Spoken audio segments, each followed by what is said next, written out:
Savior will lead me safely through the night. Though my ship may be rocking and my sails may be torn, I shall rest in the eye of the storm. No matter what storm cloud may rock the ship of mine, the light of my Savior will lead me safely through the night. And though my ship may be rocking and my sails may be torn,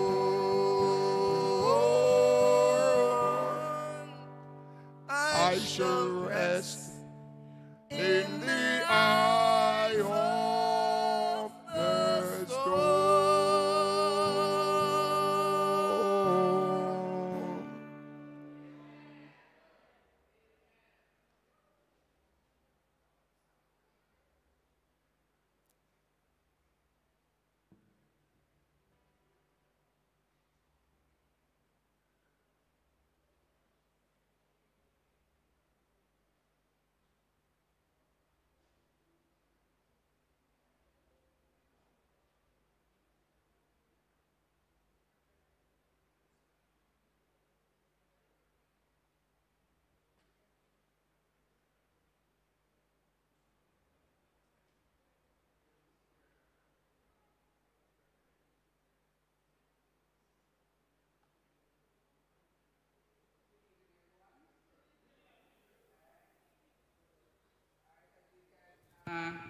Okay. Oh, sorry. All right, good evening again. Happy Sabbath. I hope that you've all been having a wonderful day so far. All right, as you can see from the slide that I have up there, I am Brother Grandison, and I'll be doing a little presentation today on men's health. All right? I know that as Elder had mentioned before, I'm just counting a handful of men, and I was hoping that more men would be here, because this presentation, exactly, this presentation particularly is for men, all right? However, the women are here, so you can absorb the information and you can transfer it to the males, all right? Because I'm quite sure that you have uncles and brothers, and you have grandfathers, you know, husbands, right? So you will give this message to them, all right? So we'll be focusing on men's health, all right? So health involves the physical aspect, all right? So we have to be physically fit according to the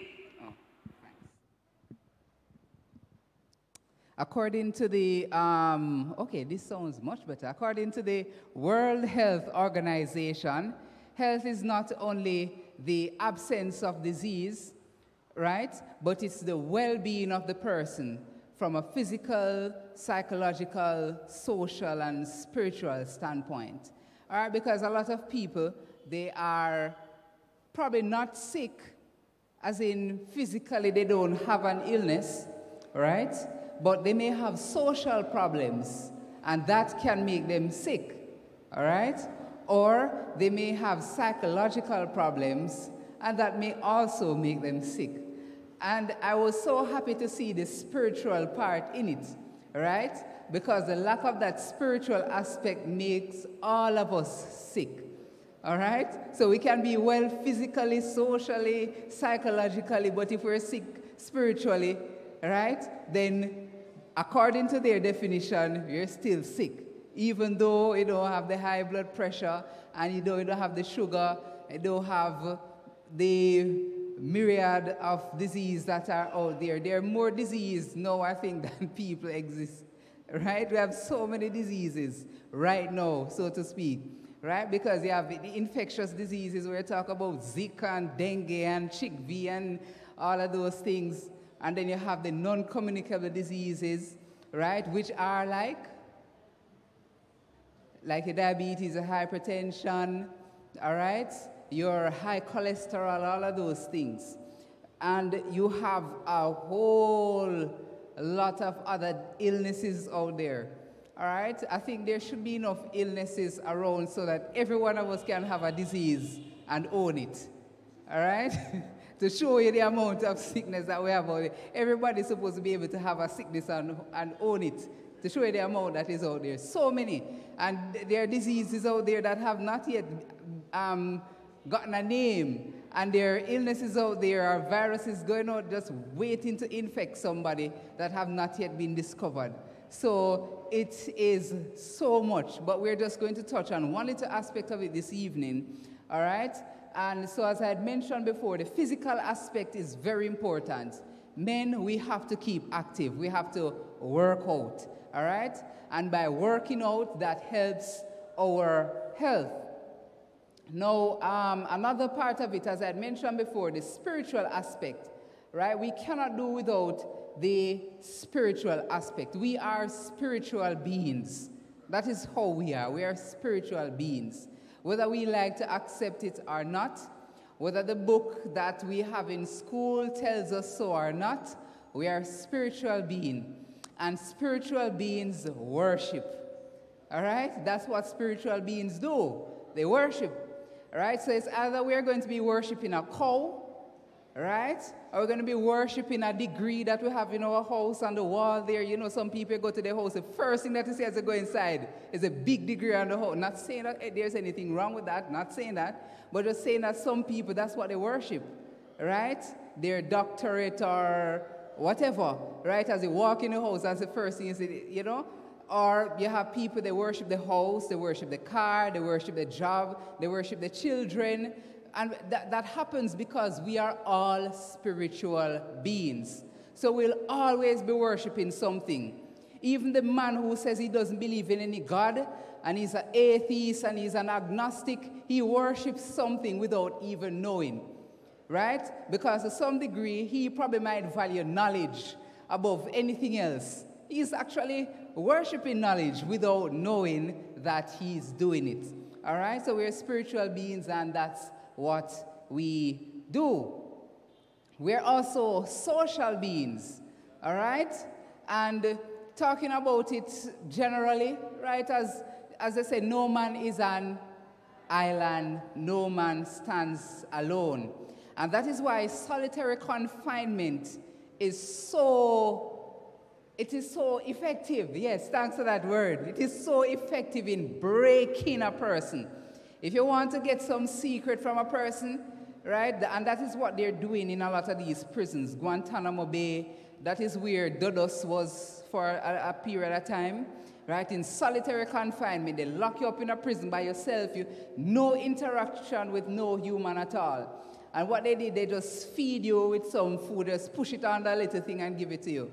No interaction with no human. After a while, that breaks down anybody at all. No matter how strong they were and resisting and this and, right, they just put them in isolation. A couple of days, well, nobody talking to you, nobody interacting with you, they just push some food on that little door and give it to you. After a while, and when they come and say, are you ready to tell us a secret? Yes. And they tell them everything. Why? Because we are social beings. In fact, just a couple of centuries ago, I think around 500 years ago, there was a king who did an experiment when, and this was not ethically approved by any ethics board. Right now, in our time, people, heads would fall, people would go to prison. But back in those days, the king's word was law. So he did an experiment where they had some babies. I think it was about 15 babies. And what they did with those babies, the mothers or the people who were taking care of those babies never touched the babies or handled them at all. They just went to the babies, feed the babies, and left. Feed the baby, change the baby, and left. Nothing else. No interaction, no excessive touching, no talking. You know what happened to those babies? Anybody can guess? Somebody said died? All the babies died. All the babies died. They died because they were being fed, they were being changed, they were being taken care of, but there was the social part, which is so crucial, was lacking. And those babies, all of those babies died. All right? I can't remember the name of the king, right? But you can do that. You can search for it on the internet and you'll see. They did that. Nowadays, that would never be done. And if they even did something like that, no, you would have United Nations crying out against it, human rights and all sorts, and people would go to jail. Right? 500 years ago, that would not happen, right? So just to show you that the social part is very important. And for men, that social part is even more, it's important for both men and women. But I'm just talking from the point of view of men, right? One of the things that we men love to do, we love to chill with our brethren. All right? Right? The man is on his way home, you know. Right? And once he sees one of his bona fide brethren, right, he has to stop with his bona fide brethren and talk a little. Am I right or am I wrong? Right, not true. We love to talk, and when we talk about sports, we talk about all sorts of things. If we're more inclined to the area of theology and stuff like that, we'll meet to talk about the Bible, and right, but that's what men do. When we meet up, we talk, and we, you know, like the Rastas would say that, you know, we're holding a meditation, right? The eye and the brethren of the eye with the whole of meditation, right? And are we holding a reason? Right? We're reasoning. That's what we love to do as men. We love to reason. We love to talk. We love to talk about ideas. All right? And so you find this is a crucial point in any man's life. If he's been stifled in this area, right, it's going to affect the other areas of his life. Because he has to talk with his friends.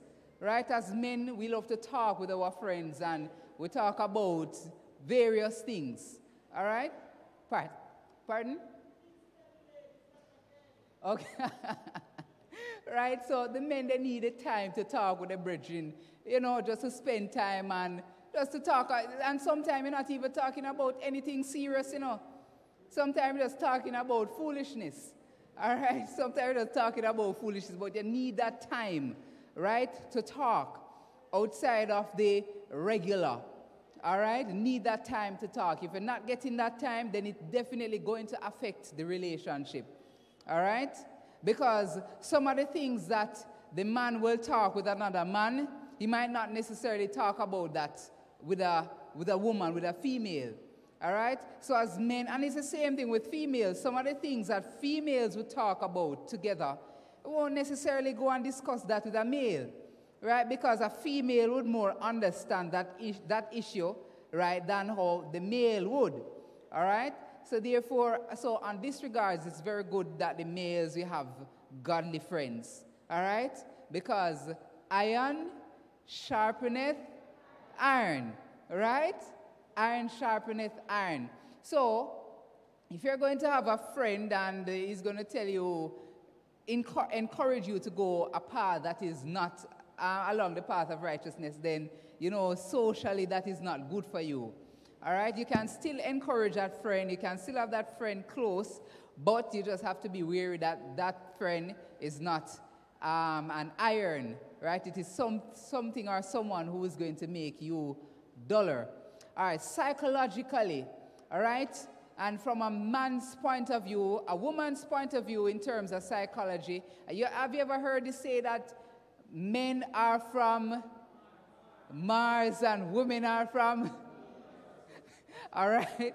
So psychologically, we are different.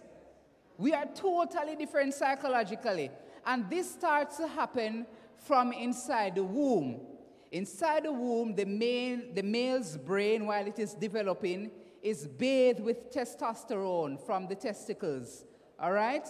And the female, her brain is bathed in estrogen and all the female hormone that is coming from the ovary, right? So as a result, you find girls growing up liking to do girls' things, right? So you don't have a girl wanting to, you see, you have a boy, you have a tree outside, he's going to want to climb that tree because the testosterone, you know, gives that psyche to us. We want to climb that tree. The female, she won't necessarily want to climb the tree. She'll want to stay on the ground, right? But we'll want to climb the tree, do that dangerous thing. We want to run across the road. We want to, think about it, men. Do you remember when you were smaller, younger, you want to find out who can run the fastest? Females are not necessarily worried about that. Who can run the fastest or whatever. We want to see who can run the fastest, who can, who is stronger, right? Who can throw the stone the furthest or the farthest. All of these things, you know, so because of the testosterone, we have this sort of competitiveness, right? This sort of competitiveness, and we want to conquer, all right?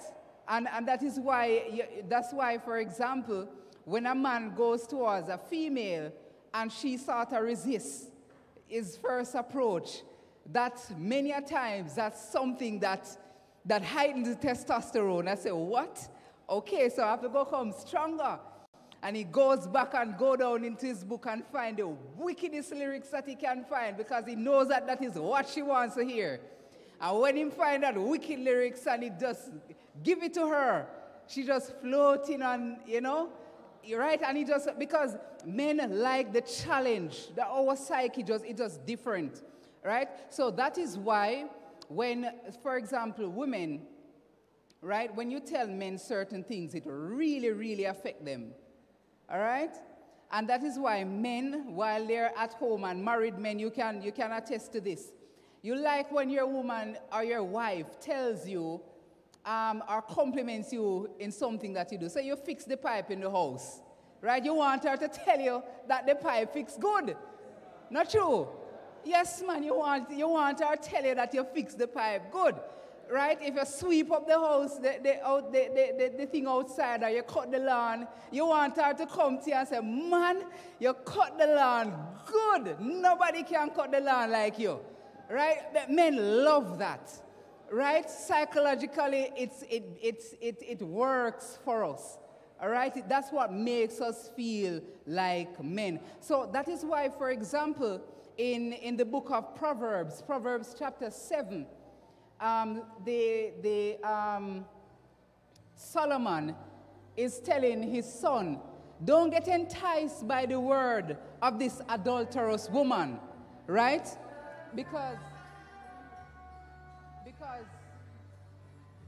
Because he knows that these words are powerful to the psyche of a man. So he said, my son, don't get caught up in her words. Read it in Proverbs chapter 7, I think 14 onwards to about 20 or so, right? He's telling his son, look here, man, don't let her sweet word entice you, right? Because he knows that men like to hear these things, right? So he said, don't be distracted by her sweet words, those words that she is putting into your head. Right? So psychologically, men are different from women, right? We need to hear those things that I would say build up our ego in a sense, right? Make us feel like men, right? So we have to hear those things. Women like to be shown things, right? And told things from time to time, right? Like you love them and you appreciate them, but they like when you show it. Okay, it doesn't make any sense to tell it. They want to see it. So you tell her that you love her every day, but you see the moment you carry home a flower for her, right? You have done wonders. The moment you just need to just take something home for her, and it just changes, everything just changes, all right? She loves that. The words are good, yes, but she wants to see the action. For the men now, once we're hearing the word based on what we're doing, then it goes a long way for us. Now we'll be talking about the prostate a little, right? And other issues relating to prostate and men's health. Now looking at this picture here from the male anatomy, right? If you notice, all right, so here, this is a prostate, all right?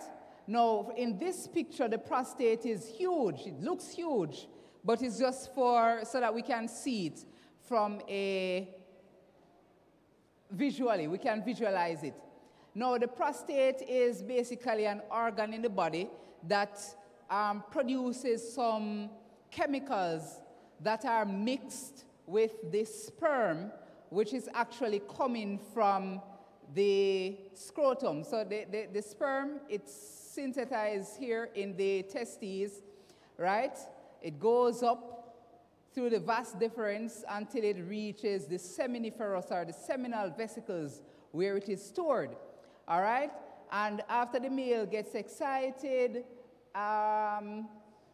during copulation, all right, during sex, the sperm that are here, or the spermatozoids that are here, are mixed with a fluid from the prostate gland, and it passes through, right, the urethra and exit, all right, through what we call an ejaculation.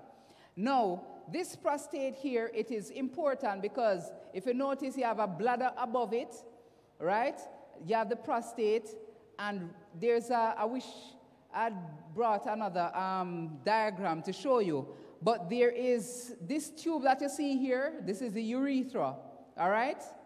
The urethra goes through the prostate and it connects to the bladder. So whenever you want to pass urine, the urine, it actually goes through the urethra, which passes through the prostate.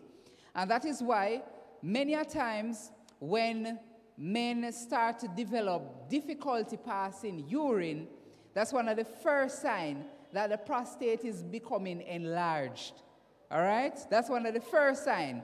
Because this tube here, right, this tube which passes through the gland, it starts to become compressed.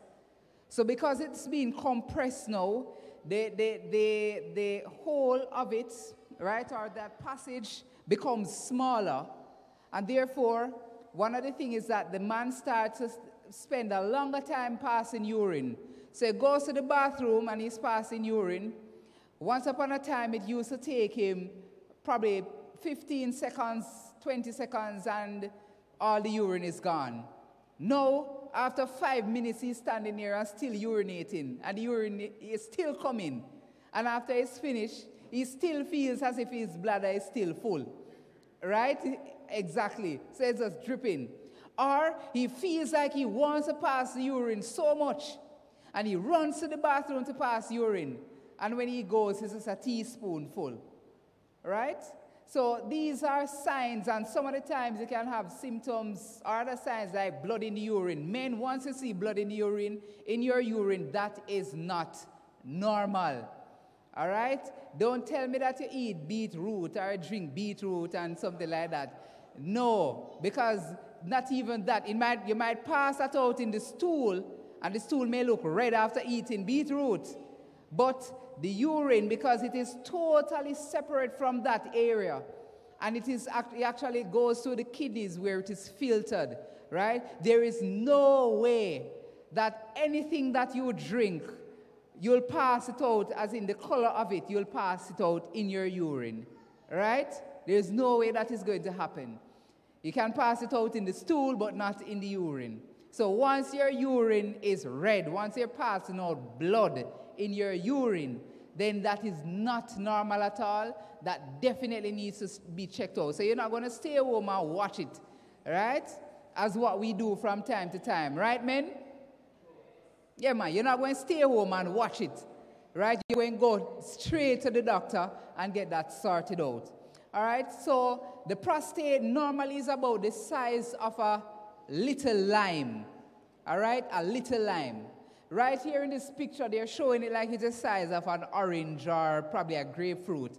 But it's not like that. The prostate is the size of a little lime. Very small. All right?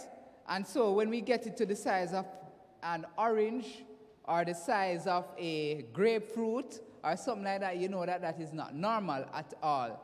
And by that time, surely the man would have developed some symptom to show that something is going on. Now, risk factors as it relates to prostate cancer, right? Race is one of them. Race is one of them. It is more prevalent among black men, right, and men of African origin, right? And it could be as a result of genetic factors, as they've mentioned, right? So it could be as a result of genetic factors because they've shown that you have men who have a higher risk of developing prostate cancers than others. And when they do the tests, genetic tests and stuff, they found that they have a particular gene.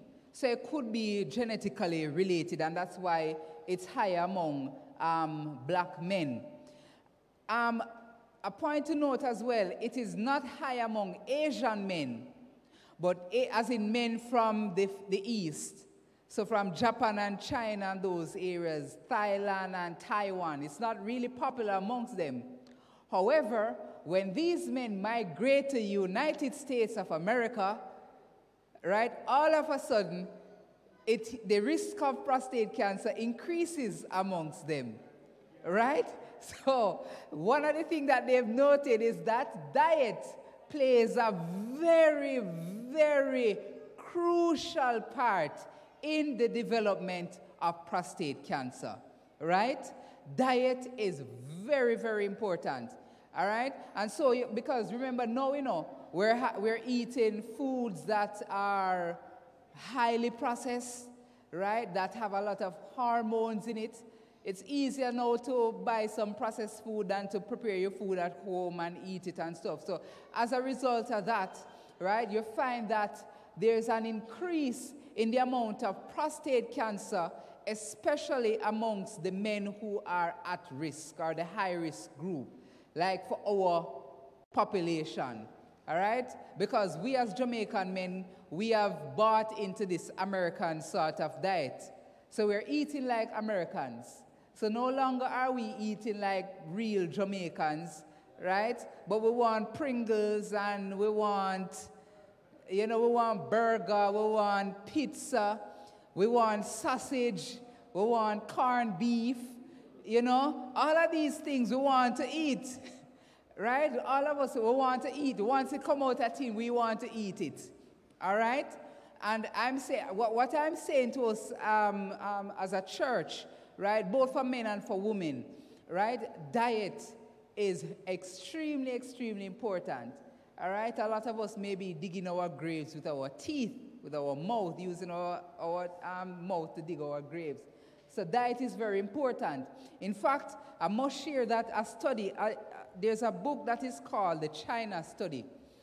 And in that, and there are a couple of other books. There's another book that is called Forks Over Knives, right?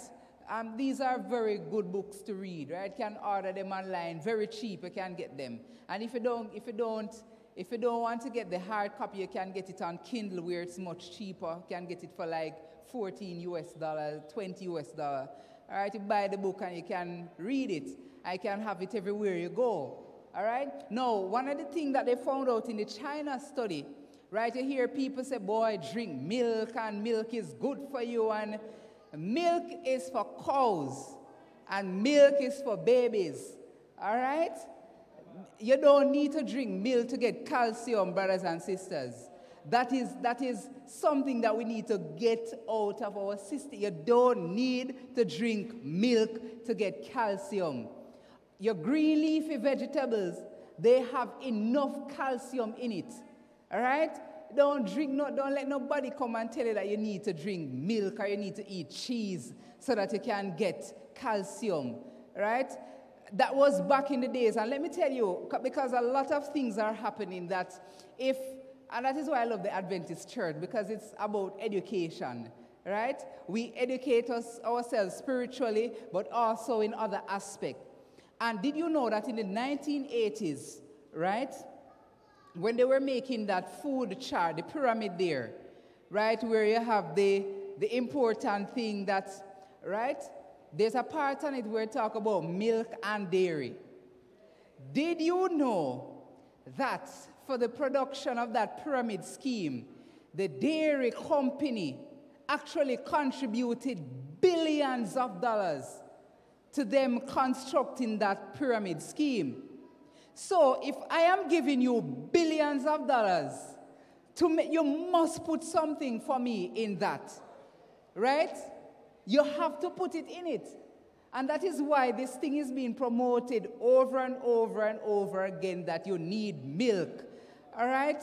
But to show you, all right, and I may be going off on a little tangent, but it's just to show you how important the diet is.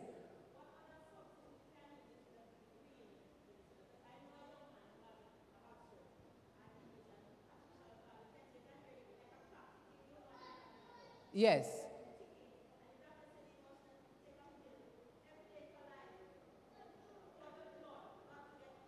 Yes.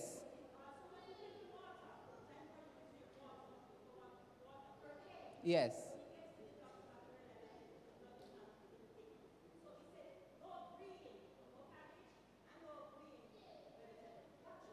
Yes.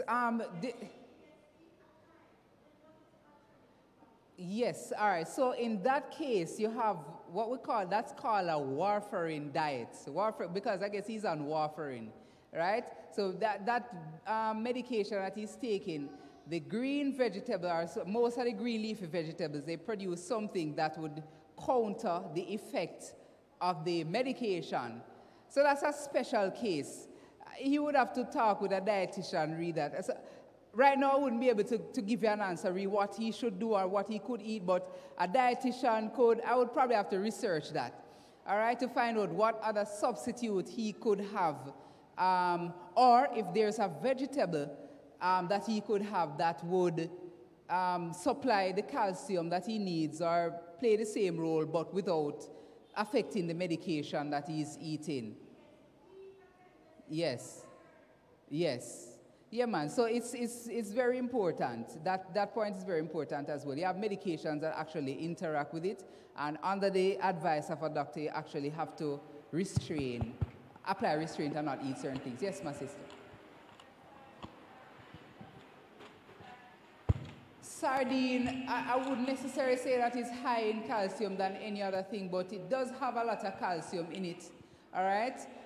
Because of how it is packaged and stored, and the fact that when you eat the sardine, you're actually eating the bones as well, all right? And the bones have calcium in it, all right? So you'll be getting more calcium from eating sardine than what you'd get from eating probably something else, all right? Because you're actually eating the bones when you're eating the sardine. Yes, so I was talking about the milk. Notice what milk does, right? For example, cow's milk. The aim of the cow's milk is to turn a 60-pound calf into about 300 pounds within 1 year. All right?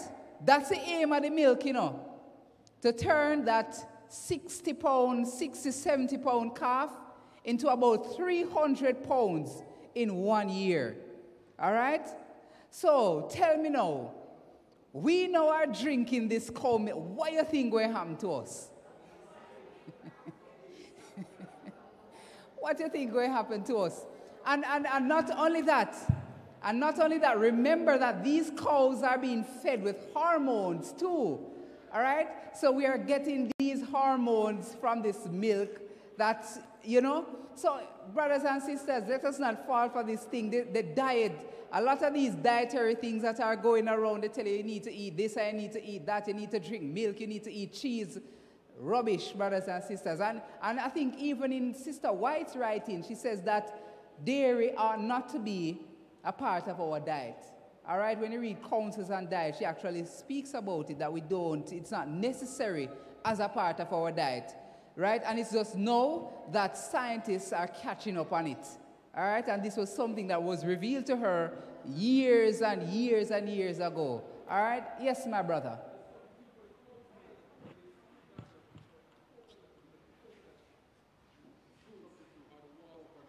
Yes. I said, instead of drinking the cow's milk, Yes. use a coconut milk Exactly. and have that.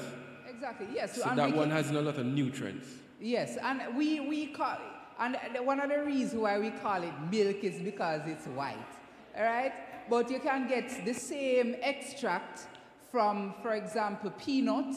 Can get the same from almond, from, all right? So we can get extract from these plants, right? But we don't need cow's milk in our diet, all right?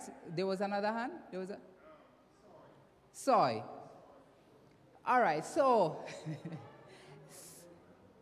okay. All right, so somebody asked if soy is important. Soy is okay because it is a plant-based thing. But at the same time, it has some things that we call phytohormones. All right? So it has our phytoestrogen. Right? So soy products actually have estrogen in it. All right? A small amount of it is good, but excess amount of it in a man will obviously counter the effect of the testosterone that you have circulating. All right? But it is okay. It is better than the cow's milk. All right? But at the same time, yeah, it has to be had in moderation because of the hormone that it has in it. Very good probably for females, but for males might not necessarily be the best thing if to be used extensively. Yes? I want to go back to something that you mentioned earlier. Yes. And it is to open the minds of some of us to understand that this world is really a dangerous place. Yes. And I say that because the lobbyists in this world will pay, as you have mentioned, big money to subdue proper information. Yeah, man. To push up their product. Yes. It happens a whole lot. A couple of years gone by, we had someone who came in for a A1 meeting such as this. Yes. And the person was actually promoting grains and seeds from overseas. And I said to him, not openly, but afterwards, I said, do you understand what you're doing? The seeds and grains that you're promoting is intended to kill what we have. Yes. Because what they are selling us, you can't plant them and they grow. They are GMOs. Yes. So you always have to buy seeds from them. From them, yeah. So the intention is to kill what you have completely so that you have a total dependence on them, yes. For your food security. Yes. And the food that they're giving you is no good. So we need to understand that eating proper makes a difference. Exactly. But knowing what you're eating makes a bigger difference. Exactly, right? Because it may be called food, but it's really junk. It is used to destroy you, and the conspiracy goes further. Yes. With the Food and Drug Administration. Yes. Where the sicker you become, and the more prescription I get from Dr. Grandison, is for you to become dependent on that product. So that when you become dependent on it, you can't pull away from it. And good food now becomes bad for you. Bad, exactly. It's a recurring cycle that's destroying the people of the world. And they have pushed this more in Africa than anywhere else in the world. We have to open our eyes and understand that this world is not as simple as we think it is. Exactly. It's about a cycle intended to create destruction. Yes. And you know, as you've said that there, oh, you wanted to say something? Okay, as you've said that there, just this week I read an article that was published in some medical journals. And one of the points that they brought out was that a lot of medical research, right, that are being done nowadays are false. All right? As in, because what happened now, they don't declare that there's a bias behind it. So they'll tell you, yes, man, you can go ahead and drink alcohol and it's good for you and what. But they're not telling you the entire truth. They're telling you a part of it. So when it comes out there now, and remember now, brothers and sisters, that a half-truth is a whole lie. All right? A half-truth is a whole lie. No matter how the half of it might sound sweet and whatever, a half-truth is a whole lie. Because they have failed to tell you that part of it. So, for example, they'll come out and they tell you, man, use this medication because this medication has been shown to be very efficacious. And you know, they use these big words, very efficacious. And you know, it is effective, and the bioavailability is this and that. And they tell you all of these things. All right? But they don't tell you that while they were doing this thing and testing out this drug, right, the side effects were this. 1,000 people died of heart attack, 10,000 of stroke. They don't tell you that because they want you to use the medication, right? So they're not going to tell you these things, right? So that is why we have to understand that when you get these information coming from the TV that you can eat this and that is good for you, you need to accept it with a grain of salt. A big grain. Because a big all right? Dr. Grandison, before you get further. Yes, 1, 2, 3. One of the biggest lies that has ever been perpetrated against the smaller countries, yes, like ours and in the Caribbean and Malaysia and Thailand, those places that grow coconuts. Yes. Coconuts. Coconut oil, yes. They say that coconut oil will kill you. It bad, it will mash you up. Because cholesterol will mud you up your arteries. And when it came out from a whistleblower, they found out that this was subdued information to the contrary. Exactly. That the best thing you can put in your body is the coconut oil. Is coconut oil. Exactly. Because they want us to buy their vegetable oil and their whatever that they make in their country, all right, which will kill us. But the coconut that we have in abundance, they want us to throw it away because, all right, so now you have it again. But just a little research, I can discover a lot. Yes, some time ago, I got a little bit interested in this whole diet thing and how one should eat. And I'm convinced that this food chart that they give us as convention, this is how we're supposed to eat, that, you know, it's under question in my mind. I have done a little bit of research, and I've realized that the food group that has been recommended changes over the years. And if you go back as far as 19 or much, is a different food group that they had recommended for us to eat than what is now being recommended. And the point that you made about the farmers, the milk farmers, the dairy farmers who were behind the study, they said that, I think it was during the Depression or whenever it was, they decided, you know, because they wanted increased consumption of milk, that they put that as a food group to be consumed.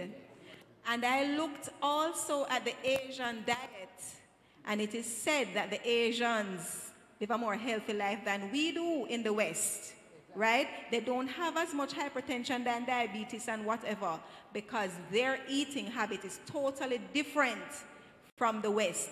And I think we have to start thinking, you know, and questioning whether or not this food group, that thing that they have been giving us, is what is leading to a lot of the illnesses that we have. Exactly. Very true, very true. All right, so one and then here, yeah. You know, as you're speaking, I'm realizing that somehow we are stuck on diet, just to show how diet is something that is on the tip of everybody's tongue, because Dr. Grandis is actually talking about prostate. Yeah. But, you know, with all the murmuring and complaining, and this is directly for Seventh-day Adventists, for all the murmuring and complaining that we want to make with the pharmaceutical companies, I want us to also remember that God had given us the original diet. And the reason we are now suffering from the myriads of side effects from these pharmaceutical products is because we are putting up a resistance to the original diet. And that's it. Simple, plain and true. So we can complain about all the sicknesses and all the medications and all the side effects, and we can say the pharmaceutical company are wicked. But the truth is, even today's day, we have Seventh-day Adventists eating tripe and bean.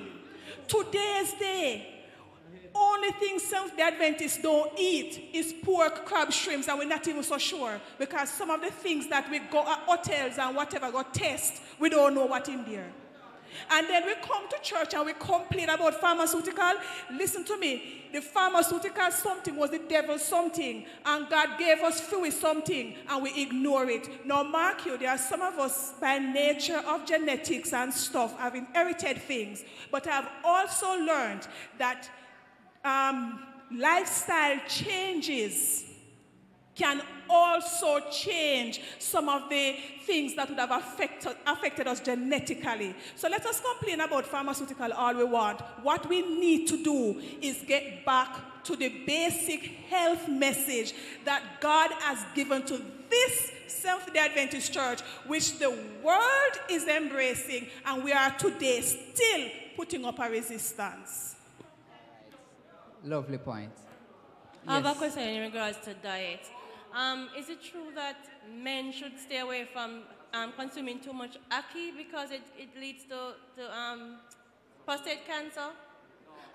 Two questions. And the other one, is ackee high in cholesterol? Okay, I'm not too sure about the prostate cancer and ackee. All right, that's just probably a rumor. Ackee in and of itself, just like pear, right, it has cholesterol in it. And these are plant cholesterol or plant oil, which is extremely good for us. All right? Now, what happens with the ackee is I remember that we normally cook the ackee in a significant, some people cook it in a lot of oil, right? So it's not the oil from the ackee that does the problem. It is the oil that it is cooked in. All right, that is actually the problem. But the ackee in and of itself, the oil from it is extremely good, better than any other oil. All right, just as good as the coconut oil and the peanut oil and all of these things. It's just as good because these are plant-based oil. All right. So as it relates to the prostate cancer, I'm not sure. I've never heard of it. I've never seen a study being done showing that there's a link. It's just probably rumors. All right. And if there, I've heard about the black pepper and the stoppage of water. All right, I've heard men talk about that. I'm not quite sure, but it's possible. All right, it's possible. Yes. All right. So as we go on, all right. So we spoke about the diet, the importance of it. All right, as in the risk factors, chemicals. Right, a lot of chemicals are added to our food. A lot of chemicals are added to the products that we use on our skin, right? And as a result, all of these things are increasing our risk of prostate cancer and other cancers, all right? Hormones. Hormones are added to foods that we eat, whether we believe it or not, all right? So the chicken get hormone, the fish that they grow in some around the place here get hormone, the cow gets some hormone, some of the goats get hormones. Even the plants, they're giving hormones and all of these things. All right? So right now in our days, we have to be extremely careful. We just have to pray. We have to just pray and ask the Lord to bless the food that we eat. Because even the vegetable that we're eating, they're tampering with it. So they have not only tampered with meat, they have tampered with vegetable. All right? So even while eating the vegetable, we're still at risk because of what has been done to it. So we have to pray, all right, and ask the Lord to protect us. Aging, as we age, the prostate tends to get bigger, all right? In fact, they have shown that a lot of cases of prostate cancer that they have discovered were discovered while doing autopsy, all right? So that means that the man died from whatever other cause, whether it be heart attack or stroke or whatever, And while doing the autopsy, they found that the person had prostate cancer. All right? And they have it to say that 80% of men at age 80 have prostate cancer. All right? 80% of men at age 80 have prostate cancer. All right? That just goes to show how high the prevalence is as you age. As you age, increases the chance of getting it. All right? And we had mentioned race before. Just going to run. So there are foods that are healthy for the prostate. All right? We have like the berry and, you know, we have berries, or all the fruits and vegetables, right? All of these things, these colorful things.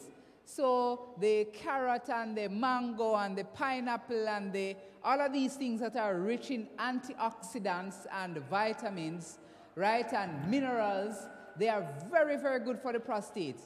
Because for an organ that turns over so much, as in production of a prostate gland or hormone, right, or substance, you need a constant supply of things that's repairing it, because there's a lot of work going on there, right? And whatever thing is working hard, if it is not being replenished or being sourced properly, then obviously it's going to malfunction, right? If you have a car and the engine is just running and running and running and running, and you don't change the engine oil and you don't service it properly, then you're going to run into problems. Same thing with the prostate.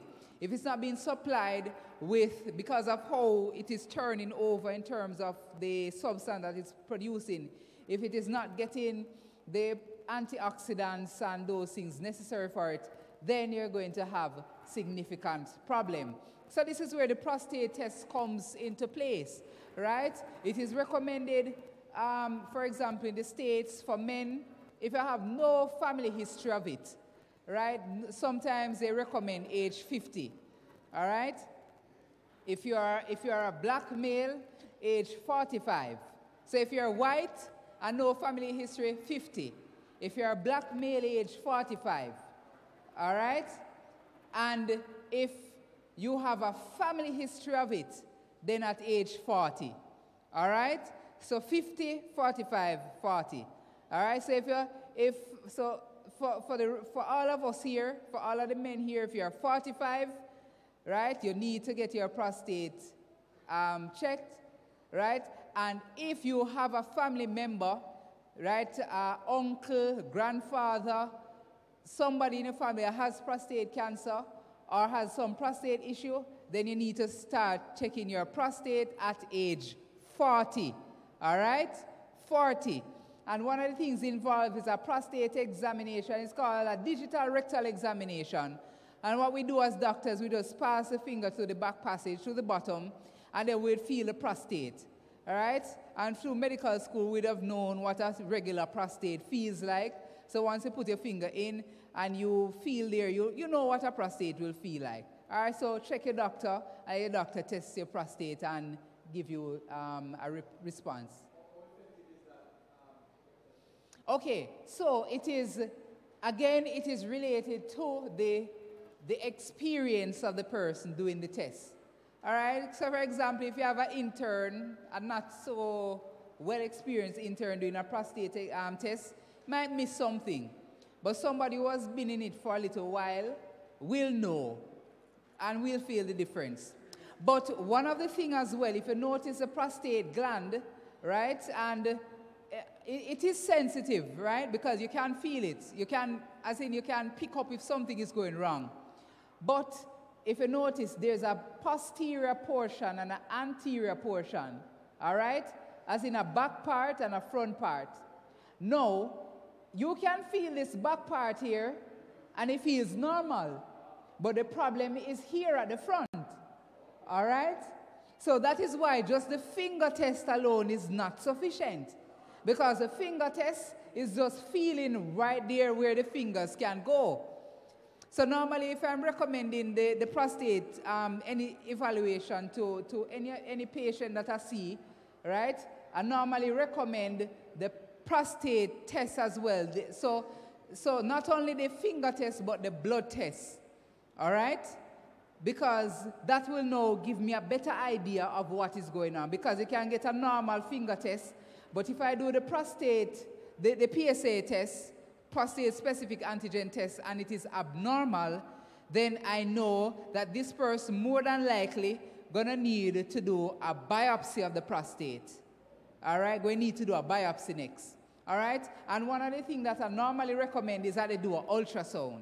They do a KUB ultrasound. So I normally recommend the finger test and the PSA or the ultrasound, because the ultrasound will be able to have a view of everything. All right? But remember now that the ultrasound, even though it may view everything, right, it's a 2D image, so it may not be able to see everything that is going on there. All right? So then again, I normally combine everything.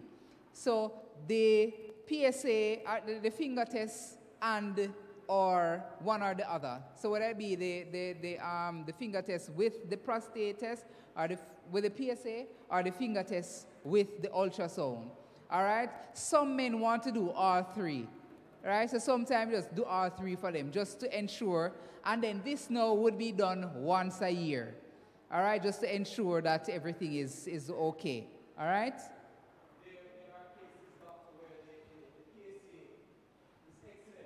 Yes. Doesn't show any defects or anything like that. Yes. And the rectal test is also good. Yes. It's normal. And yes, the individual suffers from serious defects of prostate or enlarged prostate. Yes. So that can, well, I mean, enlarged prostate in and of itself is not that bad, right? We call that benign. Exactly, as you get older, it gets bigger. That's called benign prostatic hypertrophy, BPH, right? But what is the problem is the prostate cancer. Now, as I say, like, it will have to be a routine. So even if the test is normal, everything is normal, right? And that is why we recommend that they are tested on a yearly basis, right? And that they're alert to any changes in the body. Because you can test the prostate now and you don't feel anything, because it is in the very early stage. Very early. So your PSA will be normal, ultrasound will be normal, and the finger test will be normal. Because it is in the very, very early stage where you can't detect anything, not even the blood test. Right? But a year after, you'll find that there may be something. So it's possible that a man can test his prostate now, and then by next year you hear that he has prostate cancer. And he said, no, but me test my prostate every year, all comes. But the thing is, when it was tested, it was in the very, very early stage. And so that's why many a times, men who are at high risk, right? Men who are at high risk, for example, if they have a family history of it, right? Then many doctors, they straight away just recommend a biopsy. Because a biopsy is a much surer thing. But still, the biopsy only gets this part here, right? As I was showing you in the picture. The biopsy can only be done of this little section here, because they go through the rectum here and they biopsy this section. But remember, I have this section here, right? So in the biopsy is still not 100%, all right? So the only thing is that the man needs to be aware of the signs, what to look out for: blood in the urine, bone pain, can't pass urine, difficulty passing urine, all of those things. You look out to them. You're sensitive to those, and the moment you see anything, you go to the doctor, because early diagnosis can actually cure it and treat it properly. Yes, my sister. Yes, you can go ahead.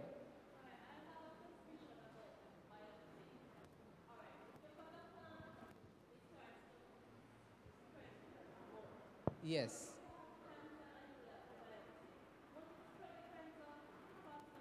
Not necessarily. Not necessarily.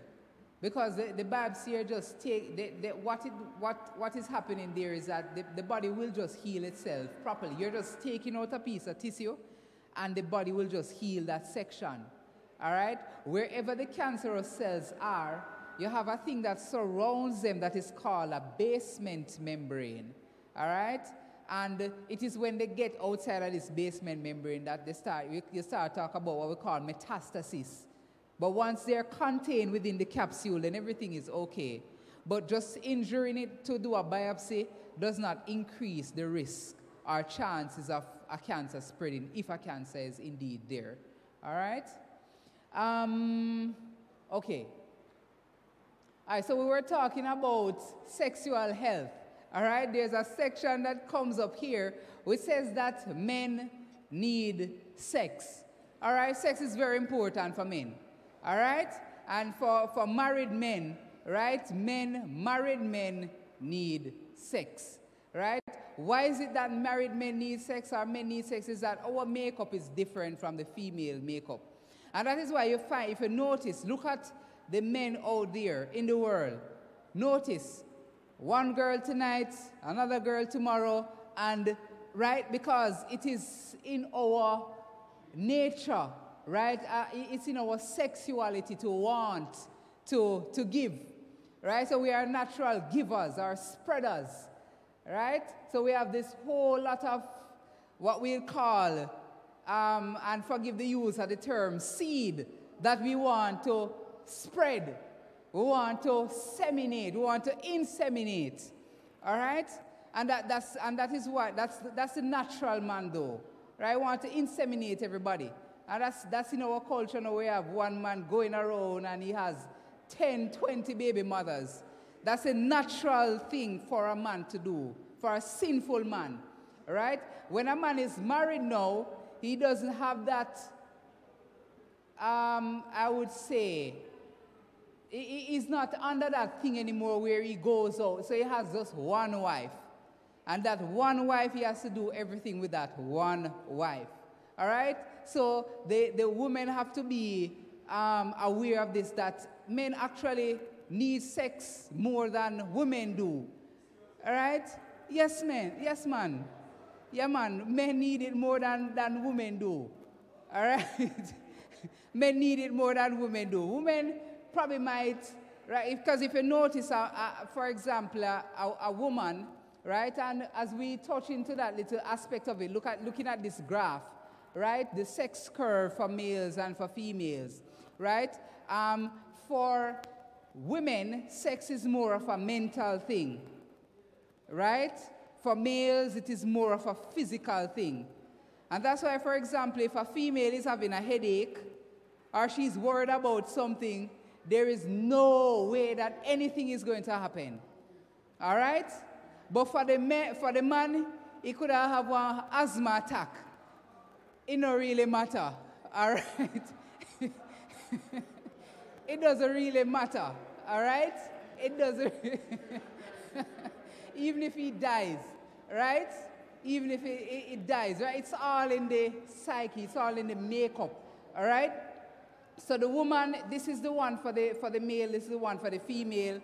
The male, if you notice, it goes through different phases of excitement, the plateau and the orgasm, right? For the male, normally you only have one and then goes back down, right? As in the resolution, and then you have a refractory period and it comes back. But for the woman, if you notice, it can have like a ripple effect, right? And so sometimes you might have a female, right? And that is where we have to, when you're going through counseling, it's very important that we understand these things. Because you will have a woman, right? And for the men, you may have a wife who she's like this. She's like this red one here, right? So she may want to go all through the night till tomorrow morning, right? But you can only handle this, right? So we need to understand the differences between the male and the female sex response so that when they're paired in marriage, right, we know how to function, right? You have one who wants sex every day and another one who wants it once a week or once a month. That is going to be an issue in their marriage, all right? That's going to be an issue because the one who wants it every night is going to feel deprived because this person only wants it once a week or once a month. All right, so all of these things, they have to be taken into consideration because these things, they do affect a man's sexual life, and it does affect his psyche and everything. All right? Now, naturally, all men, if we live long enough, we're going to go through what we call andropause.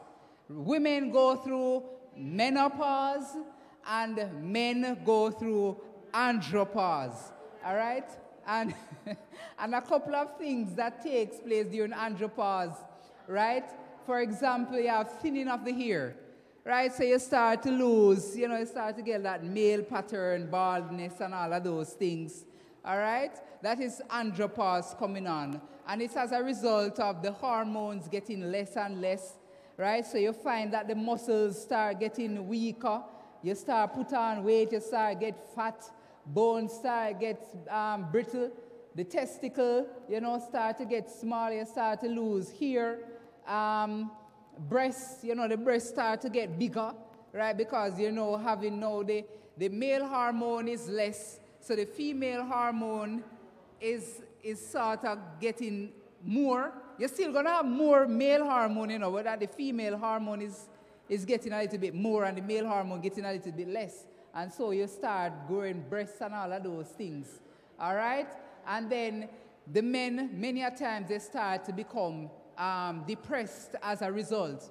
And this is a serious issue that, andropause is an issue, I think, that I would need an entire AY to tackle that, because in and of itself, it is something that if we as men are not prepared for, it can destroy your life.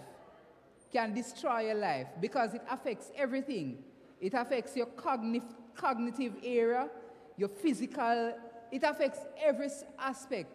So yes, menopause affects women, but andropause affects men, and it can be just as brutal as menopause in women. All right? And so we have to be prepared for that and know that it is coming. Normally it starts to happen around about age 50, 55, going up to 60. That's when it starts to happen the most. Right? But before that, you always have a lead up going up to that time. All right? But yes, man, I have to be prepared to pause. All right? Yes, man. So all of these things, we have to be prepared for it. In fact,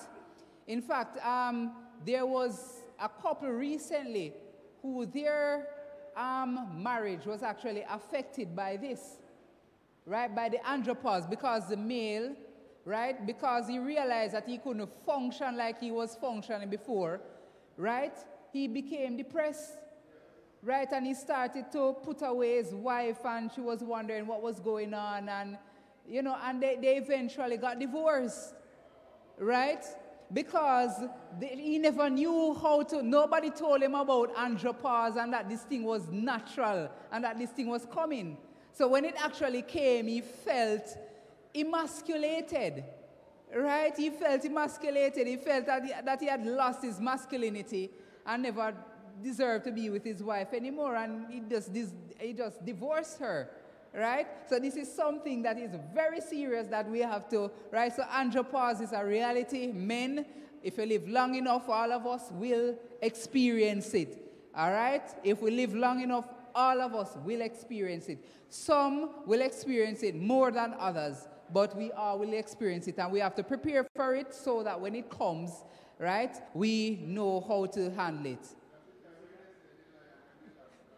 Yes. From a family ministry's perspective, this tells us the importance of love in a relationship. Because the relationship can be built on physical attraction only. Because if that is what makes the relationship, it's done, it's dead. Your spouse, in your eyes, still look as beautiful today as you saw her 30 years ago. But only love does that. And only God can let you see her like that, or him like that. So love must be the light in the home. All right. Thanks. So all these relationships have to be built on love. Yes? Is andropause permanent, or is it a come and go situation? Is it permanent? Or it comes and stay a while and it goes away? Okay. All right, so it is permanent, right? But what happens now, it takes a while. So unlike the and it's just like the female menopause. Menopause just don't happen like that. Menopause happens over a period of time. So the woman, what will happen with her, like she used to see her period every month, probably start come every 3 months or twice a year until it just stop. All right? Pardon? If we some of the symptoms will go. Some of the symptoms will go. But with time, it just, especially psychological, because that is a part that is one of the harshest, right? Because you know, this part that is there that used to function before and now it's not functioning. That is going to affect you psychologically, all right? And some men say that they would rather die, you know, than that happen to them. But it is a natural part that will happen, right? And we just have to know so that we can cope with it. I'm glad you touched on the menopause. Can a woman that lost her home go through menopause?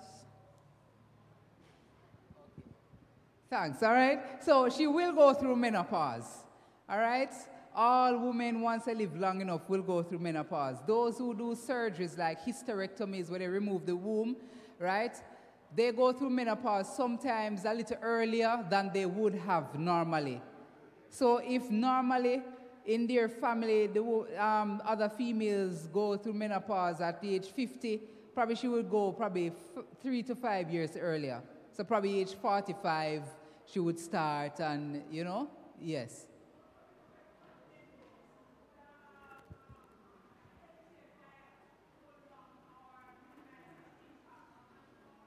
Exactly, and that is one of the things that I think the next slide gets into, all right? So that's what I think that the next slide gets into. So men, if you want to look like this, right? If you want to look like this, just eat like this, all right? So these are the things that you eat, right? If you want to look like that, right? If you want to look like that, just eat these things here, right? But, so eat the fries and the, you know, yes, man, and all of those, eat that, if this is your aim, right? But, if you want to look like this now, right? If you want to look like this, then, yes, man, then these are the things that are necessary, right? And remember, one of the things that I pointed out initially was exercise. Exercise naturally boosts testosterone in men. And one of the things that happens in andropause is that you have a gradual decline in testosterone. But if when you're exercising boosts the testosterone. So you have men now who, because they're exercising and being maintained they're physically active. So what happened now? Their decline in testosterone is not like this, right? It takes a long, long time. So you have some men in their 60s, in their 70s, who probably feel as if they're 20 or 30 because they're exercising, right? And that is coupled with the diet, right? So you have some men who are 70 and 80 are their fathering children and all of these things. Why? Because they probably were a little bit more physically active. Their diet probably was a little bit healthier than the regular man out there. And therefore, the effects of andropause was much less on them than it would have been had they adopted another sort of diet and lifestyle. Okay, so brothers, when all is said and done, in all this health talk for brothers and sisters, right? As the text says, beloved, I pray that you may prosper in all things and be in health, just as your soul prospers. The Lord wants us to be in good health. He wants us to have a long and healthy life here on earth. And as I had mentioned before, probably not in presentations here, but in other places, The only reason why the Lord gives us health is so that we can do His will. All right? That's the only reason why we're healthy, you know. That's the only reason why we get health, so that we can carry out the mission of the Lord. Because when we're sick, we can't do it effectively.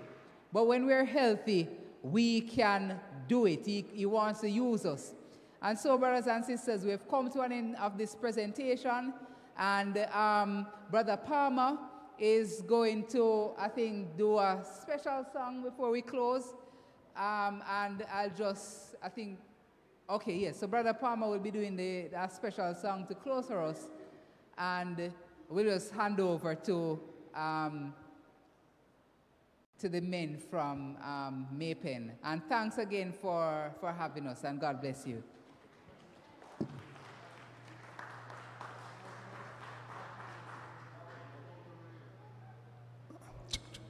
I'm sure that we have learned quite a bit this afternoon. I myself have been educated quite a bit on the subject that we have just heard. And so, as we had said earlier on, I'm sure that we're going to be blessed this afternoon. I'm sure God was here with us because He had allowed His servant to speak to us in a different way from the usual sermon. But I'm sure we need all this information so that we can live healthier and better lives, and longer lives as well.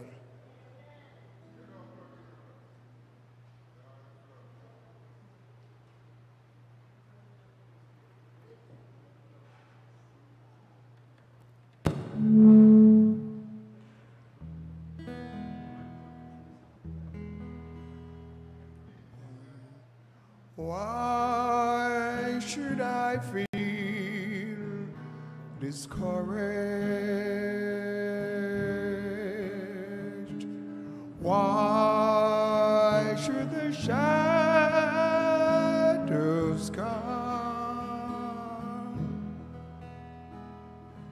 Why should my heart be lonely and long for heaven, my home? When Jesus is my portion, my constant friend is He. His eye is on the sparrow, and I know He watches me. I sing because I'm happy. I sing because I'm free. His eye is on the sparrow, and I know He watches me. Let not your heart be troubled. His tender words I hear, and resting on His goodness, I lose my doubts and fear. Though by the path He leads me, and one step I may see,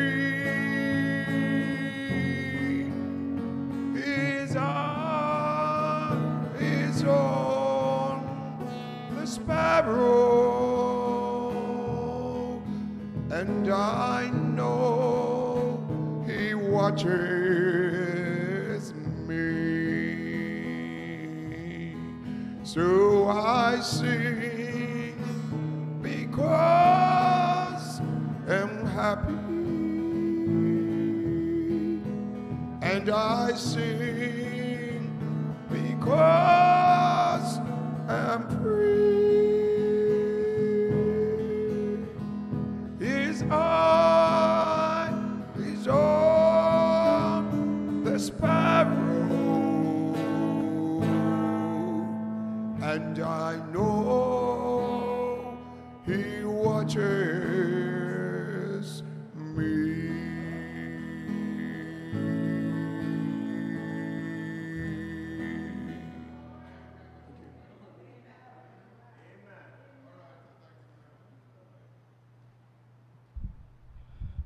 Amen, brothers and sisters. Now here, amen. I want to say a special thank you for Brother Palmer for that special song. Thank you very much. A very lovely song, sir. God watches over us. We also want to say a big thank you to Brother Lindo for coming. I want to say a thank you to Elder Brother Jarrett, and also to Brother Grandison for those for reinforcing us the importance of nutrition.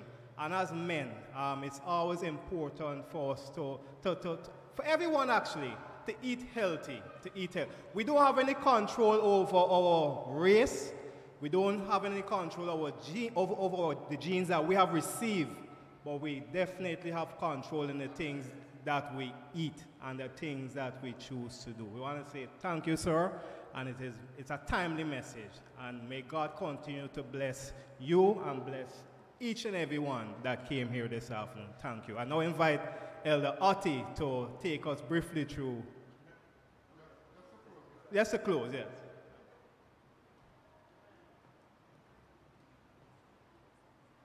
Brethren, the Sabbath hour is far spent, so we're not having a Vesper service. That would be, ridiculous, really. So I'm asking us to stand, and we're going to turn our hymnals to hymn 545. Savior like a shepherd, lead us. And while we're searching for that hymn, I'm just going to say to you that today we spent very, very important time in God's presence. The theme of today that says, God has a plan, let him lead. We are being asked to just let go and let God. It's all about him and him alone. Savior like a shepherd, lead us. Like a shepherd, lead